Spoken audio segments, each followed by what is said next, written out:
Hello and welcome back to Let's Play Pillars of Eternity with me, Bring It On. We have a quest to turn into Nadine, and after that we'll do some more side quests and keep putting off the Temple of Wotica.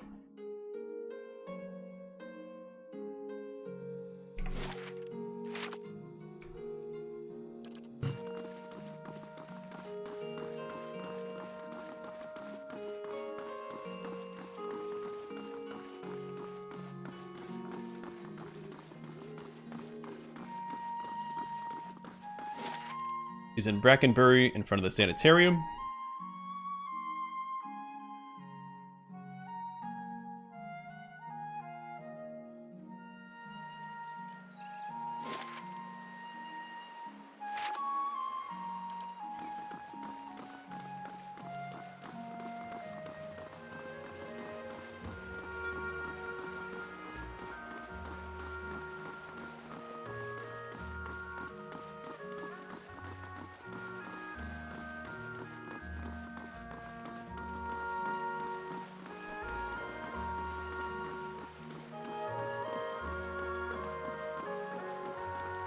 Greetings.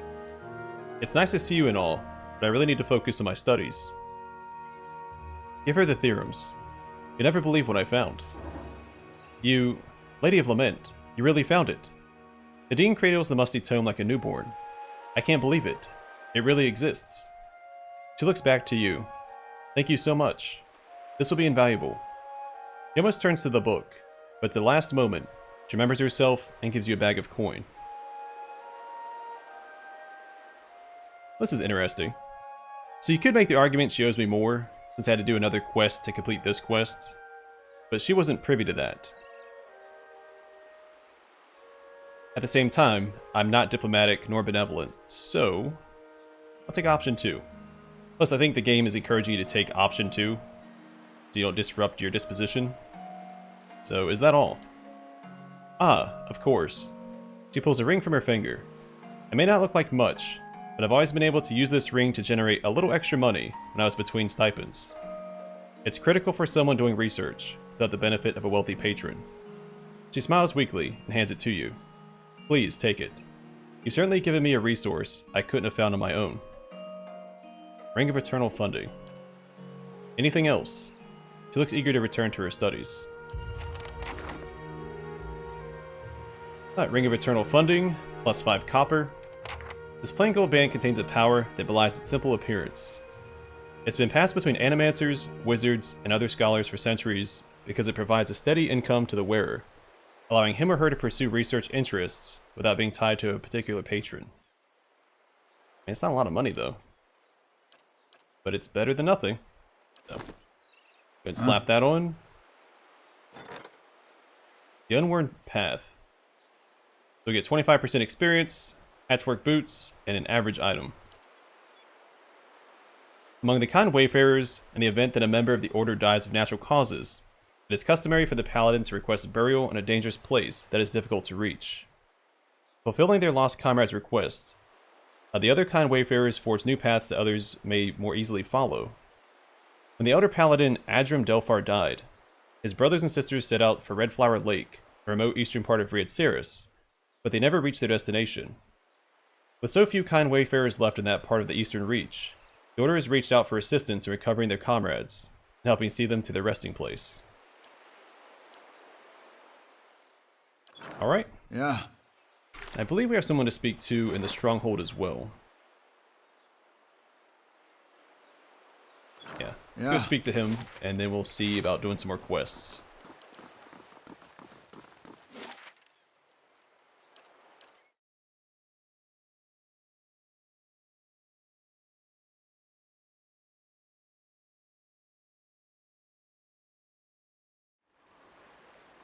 Right. Better indeed.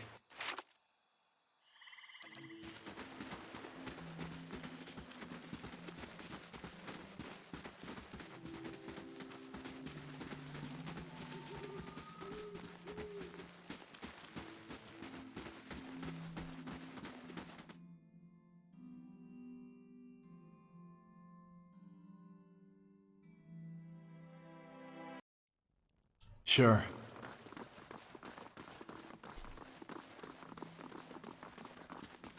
Neri the Deft Hand. Name's Neri. Begging your pardon and all, my lord. I was hoping we could talk. Very well. Let's hear it. Call your allies together. A motion for the petitioner to step forward.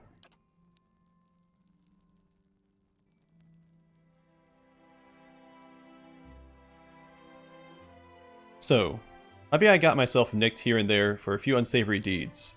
My name's on posters all over Defiance Bay now. Makes it harder to walk about freely, if you get me. My thinking is, it's time for me to seek out new horizons. Deadfire Archipelago seems nice, and I'm out of everyone's hair. Only, I could use some help getting there. Not that I'm asking you to do this for free, mind. I picked up a couple things from a fellow I know. Not much good to me if I'm caught.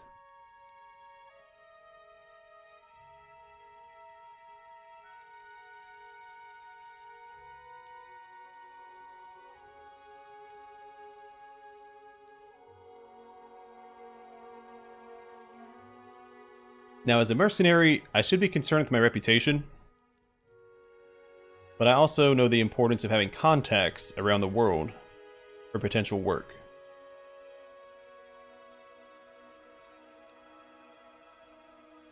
This is a tough choice. I'm going to go with option 1. It's better to have more friends. I can help you escape.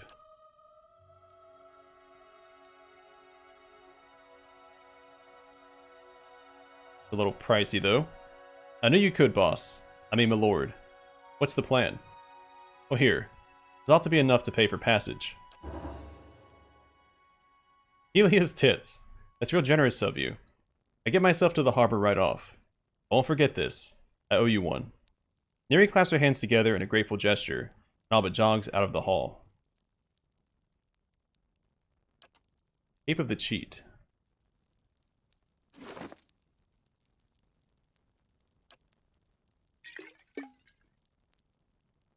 Alright, is that going to update later on?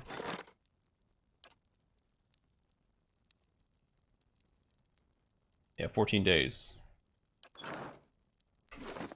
Alright, what does this do? So grants escape, 1 per encounter, immune to engagement, plus 10% of incoming grazes converted to misses. The simple cape was the property of a young gambler who made her living at dice. She played and cheated her way across the Deerwood, as she was playing a game when the off-duty soldiers at Hell's Gate Citadel, when an extra die clattered out of her sleeve. She fled. The drunken soldiers at the table grabbed their weapons and gave chase. The alarm went up across the Citadel, and the gambler dodged the spears and arrows of the emerging guards as she made her way to the edge of the island. When she reached the cliffs, she skidded to a halt, cast a single glance at the pursuing soldiers, and tumbled into the sea. Half of the guards on duty that night tried to claim credit for the arrow or spear that must have knocked her into the water. When they retrieved her cape from the branch that snagged it, they found that it was whole. Her body was never found.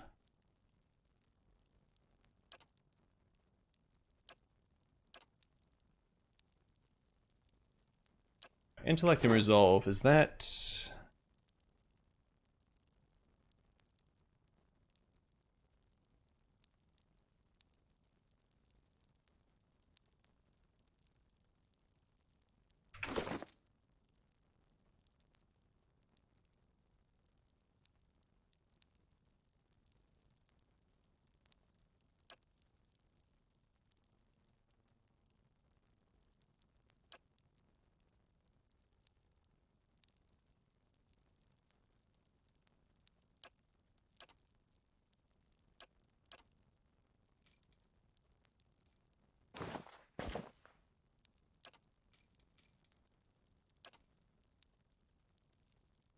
Yeah, we'll do it that way.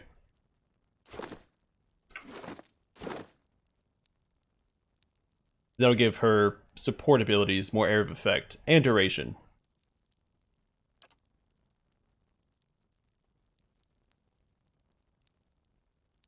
We'll find some other way to boost his intelligence. Okay. Works for me. Let's go ahead and rest up.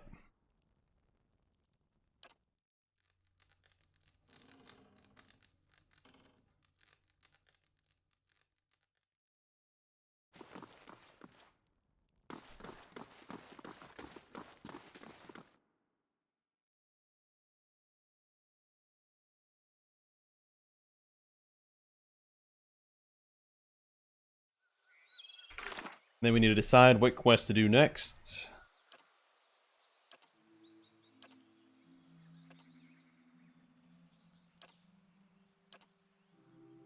Alright, so the only Defiant Spade quest we have left is Cinders of Faith. Better indeed.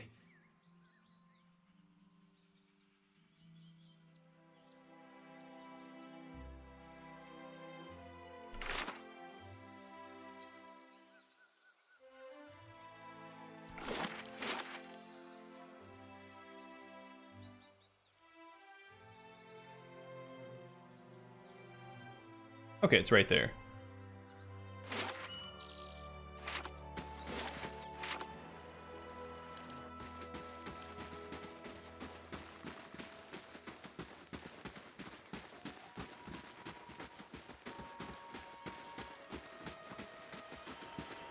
Mm-hmm.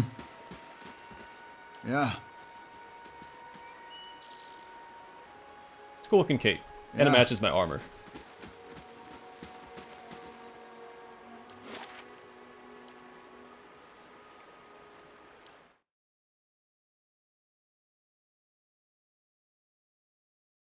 So I'm gonna explore this area first, then we'll go to the Searing Falls and do that other quest.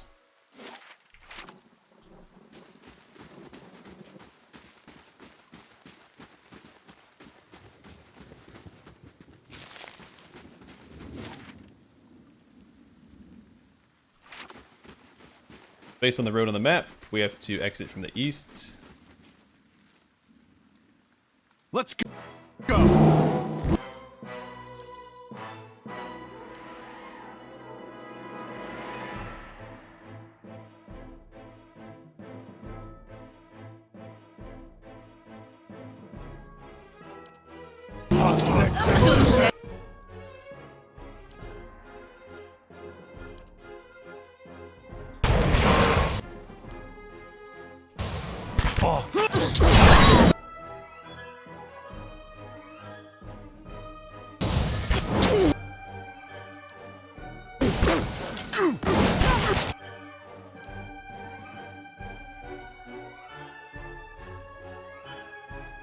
Oh, he has resistance against prone. Okay. Makes a little bit more sense.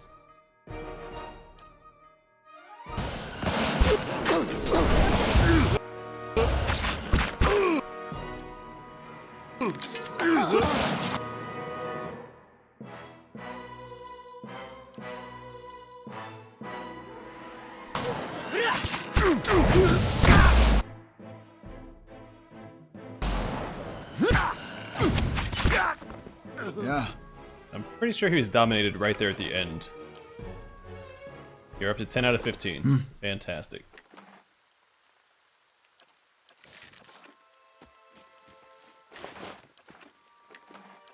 Sure. Hey, Yeah.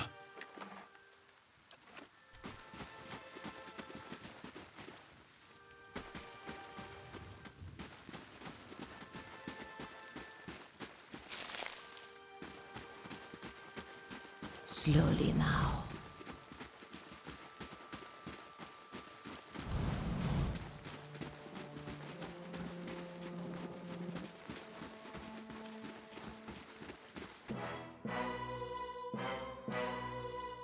hey.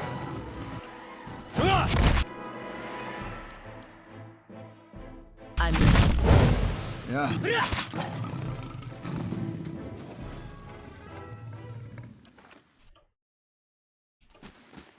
Hey.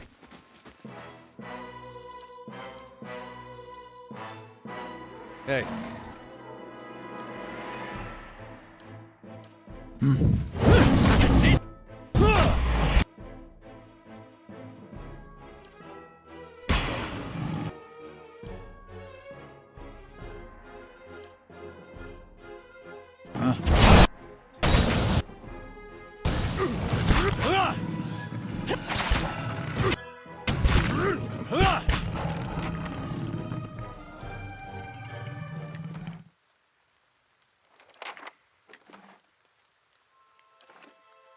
Mm-hmm. Alright, another easy victory.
Alright, so to dominate for us.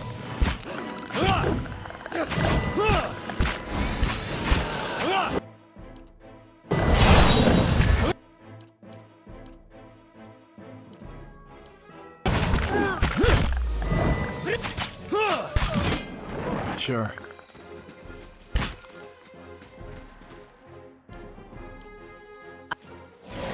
Yeah. And that should put us at 11, right? Awesome. Huh?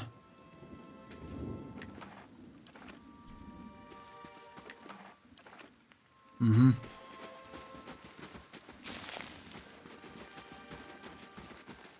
That scepter is coming along nicely.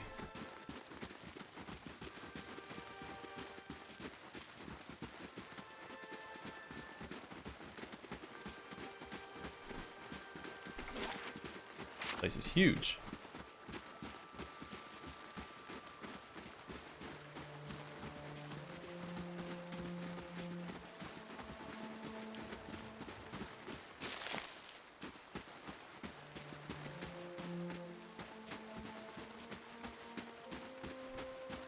Laying low.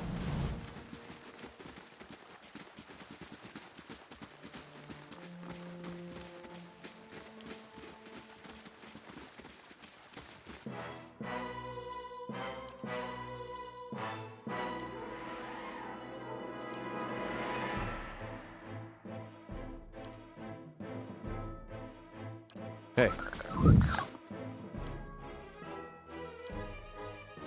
Stunden et forten. Nago.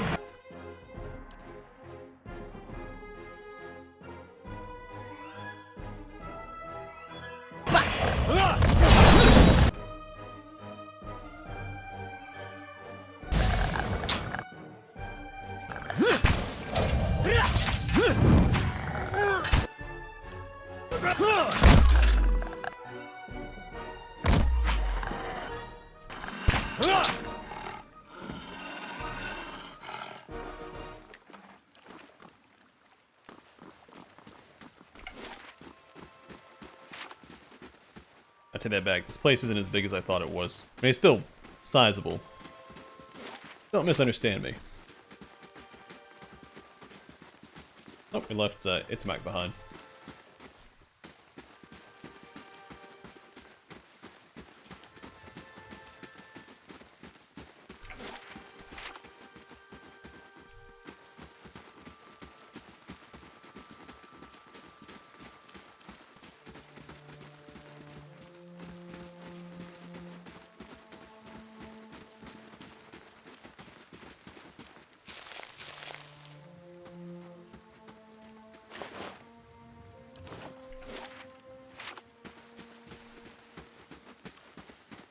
Eyes open. I'll see what I can find. Alright, let's check this out next.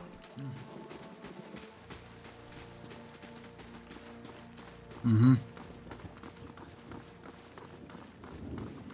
Keeping quiet.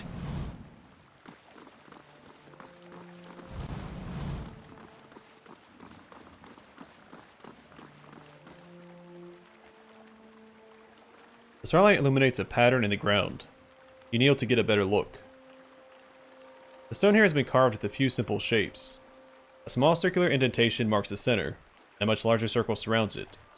You see what appears to be writing above the two circles. Look at the circular indentation. The indentation is shallow and smooth. Looks like it was intended to hold something specific. Examine the outer circle. Several shapes have been carved along the outer ring. They must have been worn away. They make out a crescent above the center. Examine the writing. The characters are completely foreign to you. No doubt the remnants of some long-forgotten language. Wait a while. You wait for a few hours, watching as the stars wink and glow overhead.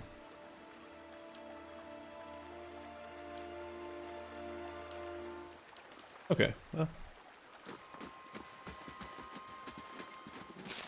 Seems like we need an item for that.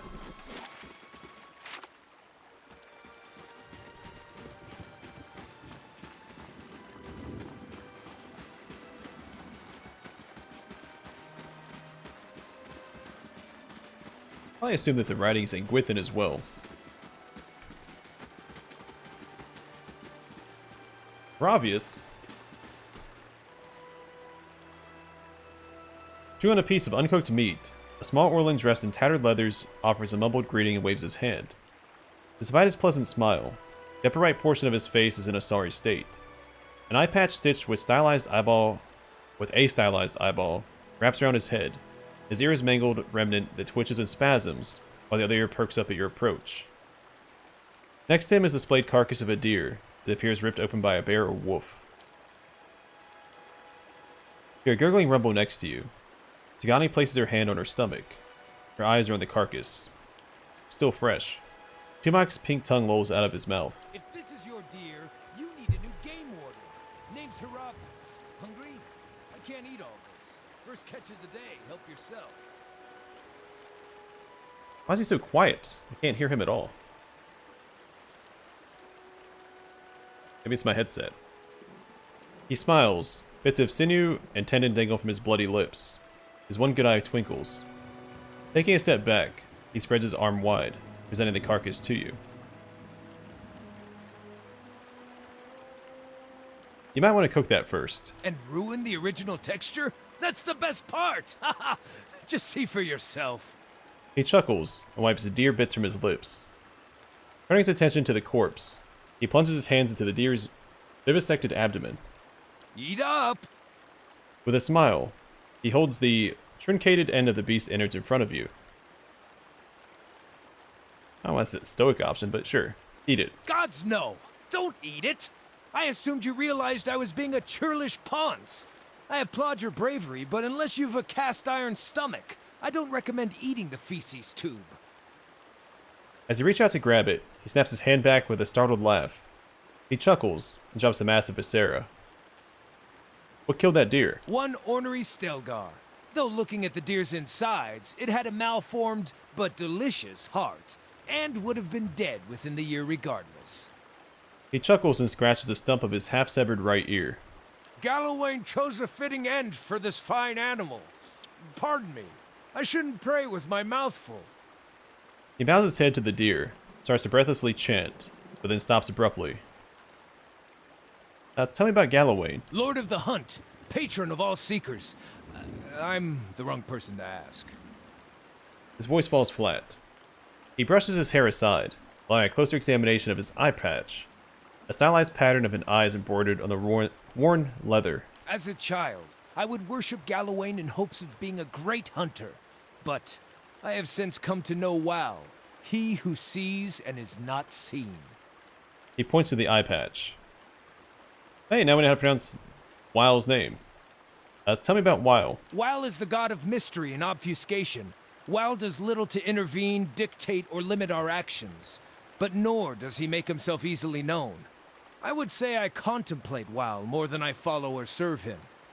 The Orlin smiles, opens his mouth as if to speak, and then falls silent. What brings you here? Other than the delicious venison, new trees to document, new animals to sketch, new sights to be seen. I've learned as much as I can from the druids of my circle. I'd rather wander and learn than take root and stagnate.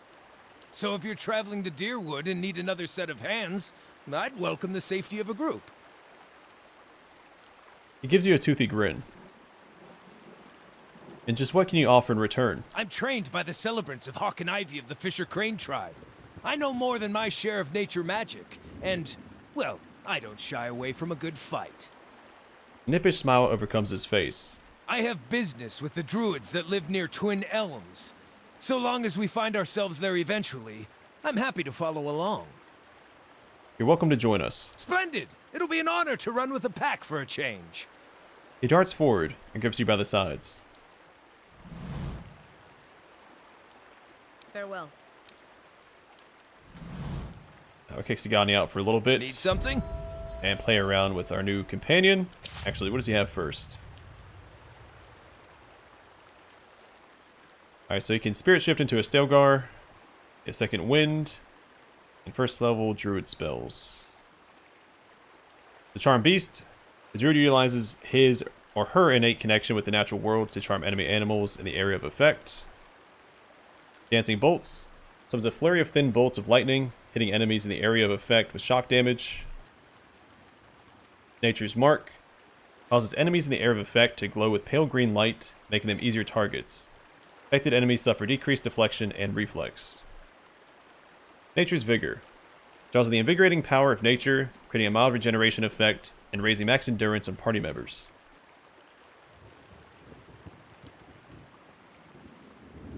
Sunbeam, which we have on Pallegina as well. Causing a shaft of intense sunlight, burning and potentially blinding those caught in the area of effect. Talon's Reach. Conjures a giant pair of razor-sharp talons, causing slash damage to all in the area of effect. Tanglefoot.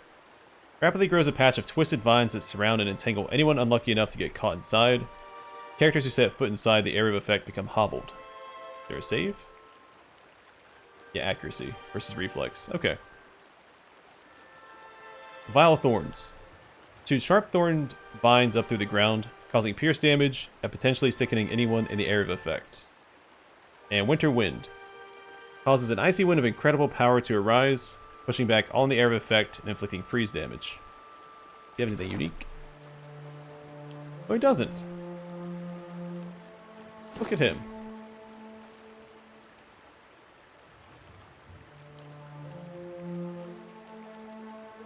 And he has abilities while in cat form as well.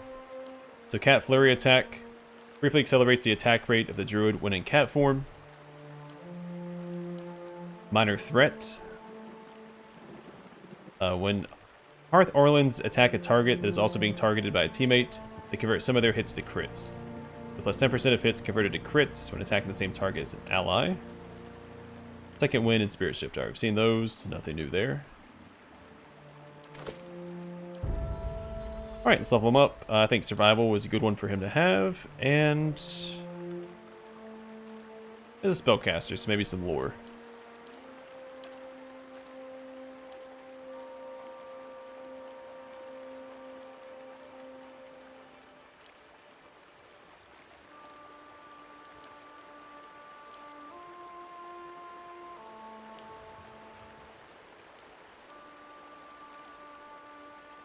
Okay, so we build him into Spirit Shift, I think. We have enough burn damage between my main character, Pallegina, Endurance.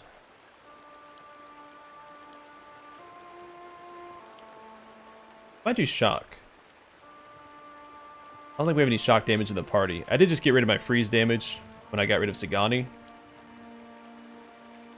But I like Druids doing shock damage.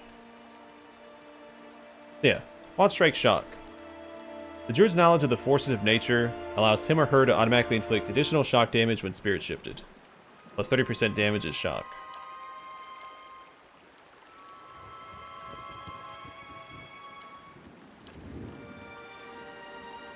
Some more spells we can look at in a little bit.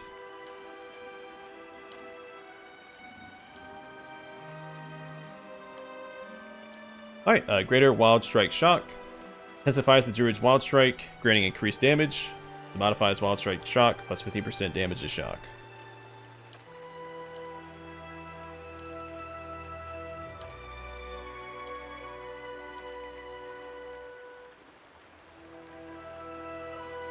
We should probably give him a few points into stealth, since we got rid of Sagani.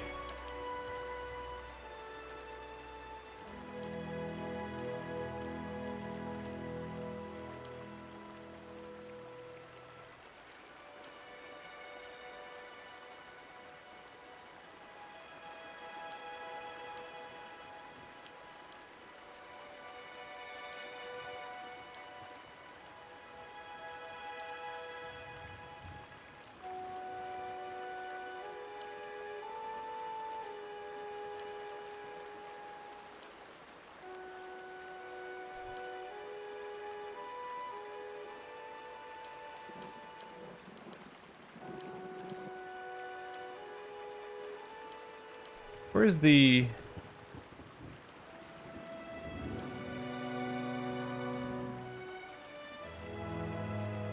elemental stuff. The Scion talents.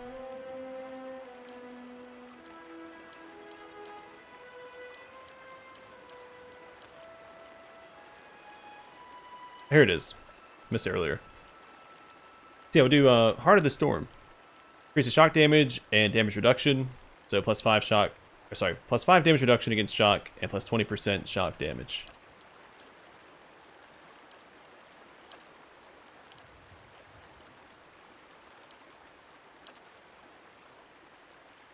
Could do more spells. But I want to look over the spells before I pick that. Who uses the spear? Peasant. Oh, just like Sagani. We don't have anyone that uses spears yet, so maybe we'll do that. He's gonna be spirit shifted most of the time, so maybe not. Let's look at his spells and then decide which level spells I want more of. Alright, so second level spells, Autumn's Decay. Creates a cone of putrefaction, causing immediate corrosive damage, and then more damage over time to any in the area of effect. Blizzard. Conjures a violent storm of ice and snow, slowly inflicting freeze damage upon any in the area of effect, and slowing their attack rate. Burst of Summer Flame. Quickly generates an explosive flash of flame, inflicting burn damage to anyone in the area of effect. Short cast time. Conjure Lesser Blight. Gathers a few stray soul fragments, coalescing them into a lesser flame, wind, rain, or earth blight. Firebrand. Forms a powerful sword with a blade of pure fire in the caster's hands that inflicts burn damage. Switching to another weapon ends the spell. Old Beasts. Forces a shrieking cry from the caster's throat, paralyzing all but the most fearsome of animals. Insect Swarm. Attracts a swarm of aggressive insects, causing pierce damage over time, reducing the concentration of anyone in the area of effect. Taste of the Hunt. A caster's melee weapon becomes an ideal instrument for hunting, adding continuous raw damage to its attack, restoring endurance to the caster with every hit. Woodskin. Creates a thick layer of bark over allies in the area of effect, affording them a damage reduction bonus to pierce, slash, burn, and shock.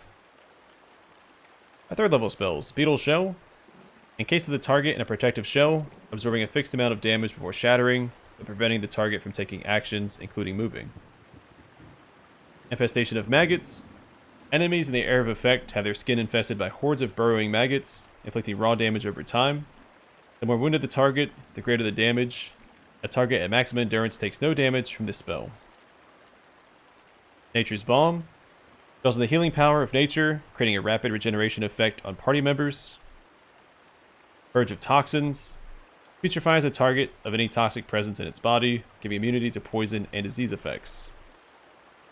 Returning Storm. Brings a powerful storm into being, striking a random single enemy in the area of effect periodically with bolts of lightning that stun and deal shock damage. Spreading Plague. Affects a target with a virulent and debilitating disease, hobbling and weakening them before spreading to other enemies.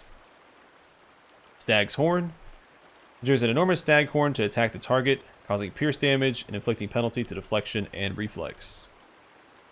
Twin Stones.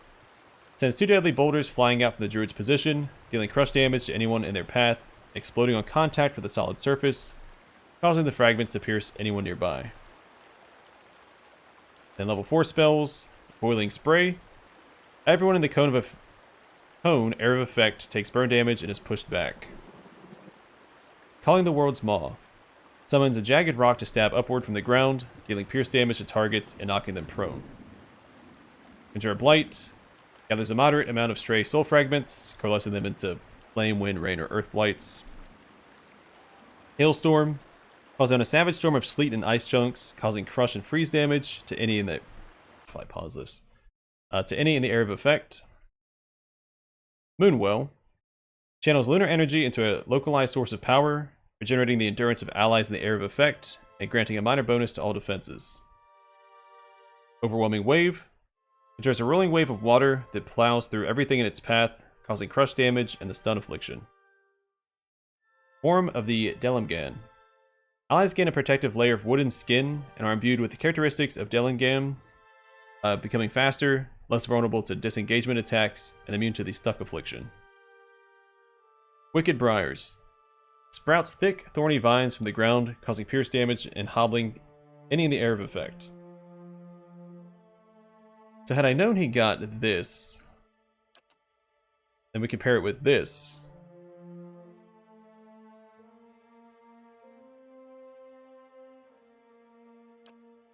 I could have him focus on fire.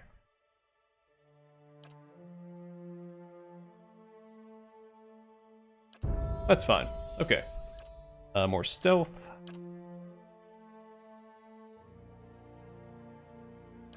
I mean, by default, third level spell should be better, right? The best choice because it's the highest level spell. So we can select out of the talents anyway. Okay. Yeah? Yeah, we'll bring him along for a little bit. Yeah. I don't feel like him being melee though. What else do we have?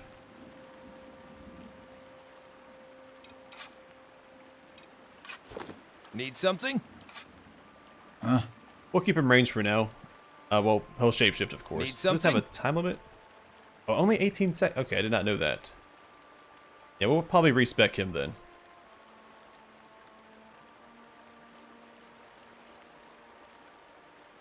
I assume that lasted a little longer. Or was permanent while in combat. Oh well.